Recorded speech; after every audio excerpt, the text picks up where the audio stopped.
In this video, I want to share with you a scalable evergreen niche that I'm starting to see get a lot of traction that could really take off in Q4. Hello everyone, my name is Mike. I'm a full-time print-on-demand seller. I make YouTube videos sharing with you how to make more money on merch-on-demand and other print-on-demand platforms. If you like this kind of content, you get any value out of this video, make sure you subscribe to the channel, click the bell, and like the video. Now, before I share with you that scalable evergreen niche that is starting to trend, just want to do a quick little sales update for merch on demand and for Etsy. So today is Friday, August 1st, first of the month, 7:05 a.m. Already got 10 sales and $25 in royalties, so that's a nice start to the month. And since it is the first of the month, I figure I'd just share with you my last month's sales instead of showing you yesterday's sales.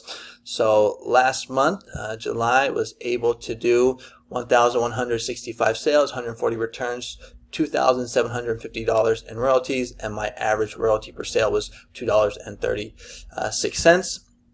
And for Etsy, we're going to see that July 1st, July 31st did I did 144 orders, and that brought in $2,169 in revenue. Now that is revenue, that is not profit. I profit around, it's kind of hard to say because I sell both digital and POD products, so I'd probably say anywhere between like 40 to 50%, maybe like 45%, so maybe like $900, $1,000, something like that.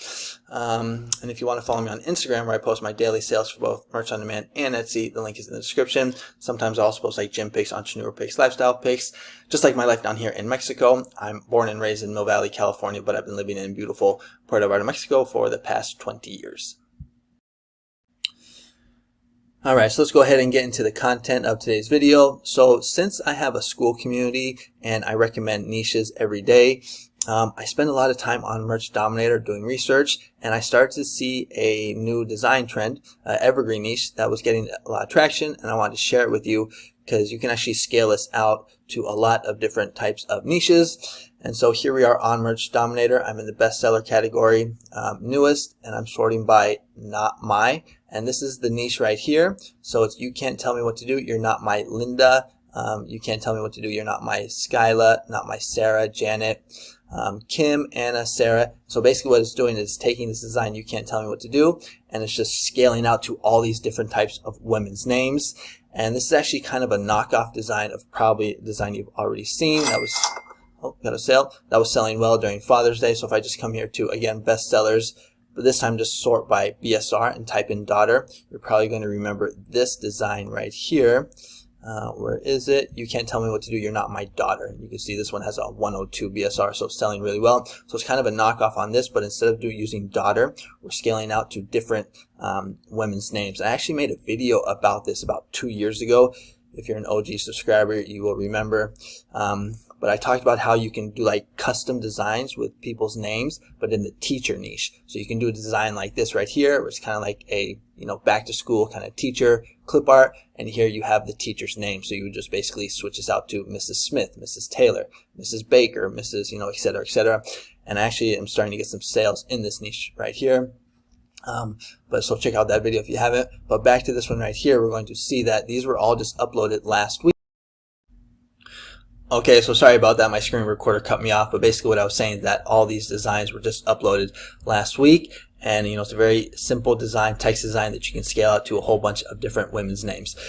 Now I want to share with you how we can actually, some creative ways on how to actually scale this, because what majority of people are going to do, they're just going to use these kind of like typical traditional American names of women like Linda, Sarah, Janet, Jennifer, all the ones that, that we've seen before, which is good. If I were to get into this niche, I would do that as well. I would maybe do like a Google search or a ChatGPT search and just see like what are the most popular, women's names in the United States. But probably a way that people are not going to be attacking this, and a way to kind of think outside of the box and kind of zig when everybody's zagging, is to, let me just show you, because I went ahead and made a whole bunch of designs on ideogram.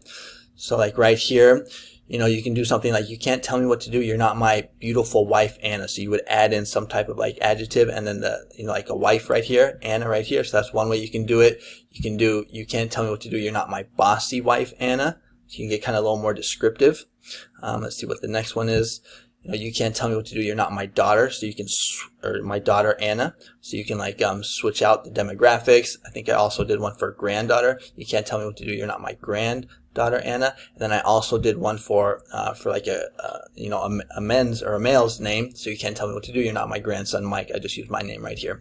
All right, so that's just like one way that you can kind of scale this out and kind of differentiate yourself. But probably the best way, or I don't know if it's the best way, but a really good way, I think, in my opinion, is going to focus on like different ethnicity names. So like for, African American women, Latina women, Filipino women. And what I did is I actually just went ahead and jumped on over to ChatGPT, and I just asked ChatGPT, like, what are the most common, where is it? Right here. Sorry, I should have scrolled up before I started doing this. So right here, what are the most common African American women's names in the United States? And here we're going to see Angela, Tamika, Keisha, Latoya. So there's probably not going to be too many designs using these names. So that's one way you kind of differentiate yourself. So right here, we're going to see, you can't tell me what to do, you're not my Tamika. So you would basically just like scale this out for African American women's names. And then I also did the same thing for, Mexican names. So right here, we're going to see, actually, they do a really good job breaking it down on like newer names too. So you get some good ideas. So right here, I asked most common Mexican women's names in the United States. We're going to see Maria, Guadalupe, Juana, Rosa, Carmen. And then I just went ahead and just popped it in. And it's very easy to do. With ideogram, you can't tell me what to do, you're not my Guadalupe. And then I also did the same thing for, I think it was Filipino, German. So yeah, so if you don't want to do this just for the American market, you can also do this for the international market. So I said most common German women's names in Germany. So right here, we're going to see Maria, Anna, Ursula, Monica, Sabine. So I think I did one for Sabine, which is this one right here. So you can kind of attack this niche for the other marketplaces. And then the last one is actually for Filipina women living in the United States.